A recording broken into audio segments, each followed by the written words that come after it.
what I would like to do right now is, before we play the next movie, The Great Global Warming Swindle, gives an alternate view as to what is causing the 0.6 degrees Celsius warming that has occurred since the end of the Little Ice Age. So it's more a theory of the overall causes of climate change. But what I discovered in my research were specific scenarios, much like what we just saw, where the science rebutted the claims I heard and saw in the media about specific catastrophes.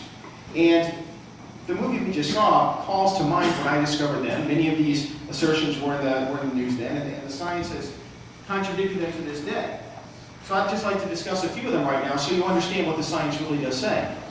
Early in the movie, Al Gore mentions Kilimanjaro and shows the before and after photos with the snow and ice receding. His first photo was 1970, and then he showed a series of photos up to the present day.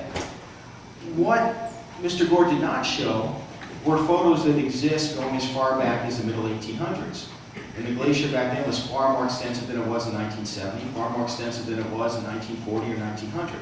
The glacier began receding long before humans were emitting carbon dioxide into the atmosphere. So certainly the beginning of the glacier recession could not be linked to humans. But there's hard evidence that even during more modern times, that there's no link between global warming and Kilimanjaro.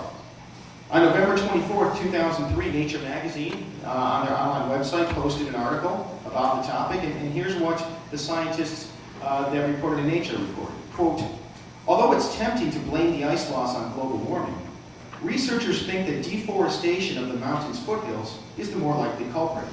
Without the forest's humidity, previously moisture-laden winds blew dry. No longer replenished with water, the ice is evaporating in the strong equatorial sunshine. In other words, farmers in the region had cleared out the rainforest at the base of Kilimanjaro. Now the updrafts were dry and not producing as much snow on the top. This had nothing to do with global warming.